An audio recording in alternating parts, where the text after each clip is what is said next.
The State Land Act was therefore passed in 1839, and a land office was founded. Written grants were issued to persons who possessed virgin lands under the British occupation as a result of the formation of the land office. In addition to this gift, land in Penang also held on measurement papers and cutting papers.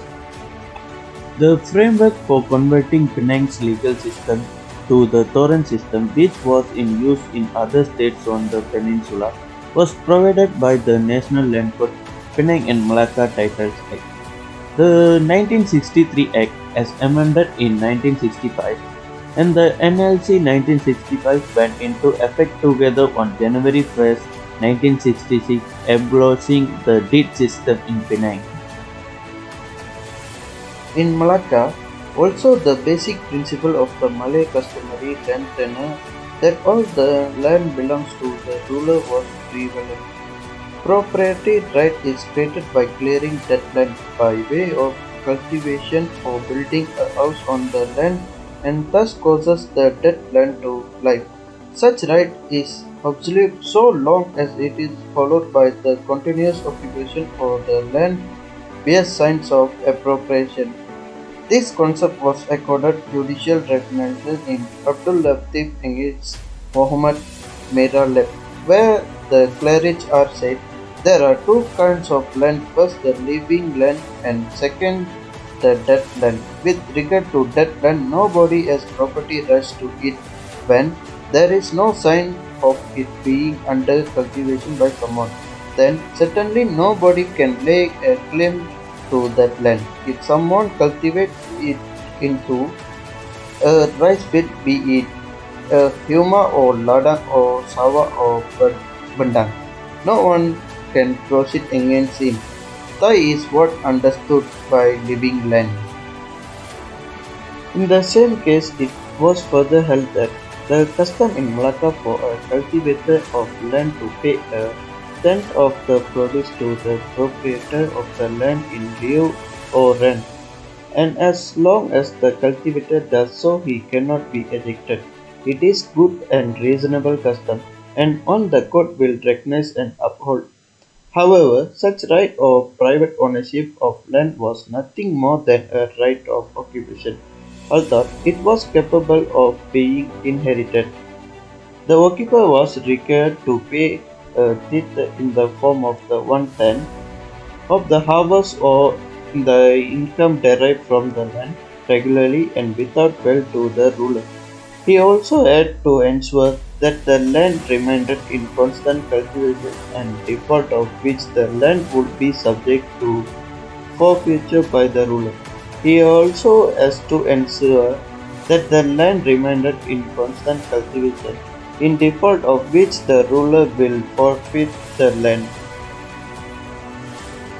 Sir Benson Maxwell CJ, in delivering his decision in Sarip against Mitchell and Anna, upheld this custom and said, "It is well known that by the old Malay law or custom of Malacca, while the sovereign was the owner of the soil, every man had nevertheless the right to clear and occupy all the forest and wasted land, subject to the payment to the sovereign of one-tenth of the produce of the land so taken.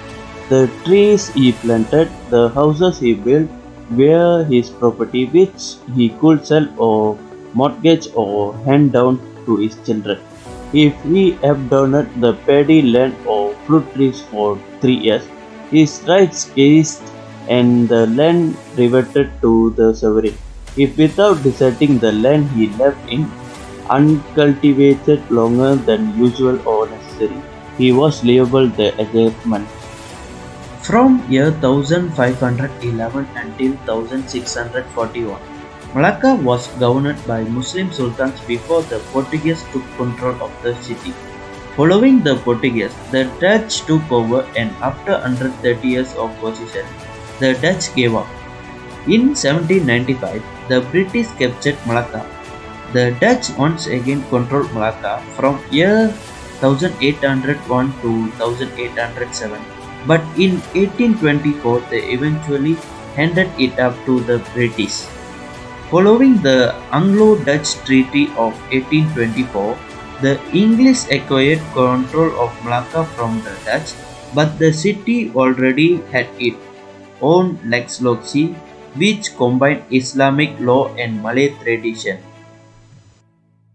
The Portuguese and Dutch left the Malay customary land law or lex non scripta in use while they controlled Malacca, according to the Lex Loci of Malacca after it was retaken by the British. The British claimed that the Portuguese and Dutch preserved the Malay people's customary land law in effect with clear and general principles by Maxwell. The administration of justice in Malacca empires prior to Portuguese conquest is not particularly clear from the law. The laws of customary land tenure, a system that recognized that all lands belong to the Sultan on the throne, were in place in Malacca throughout that time.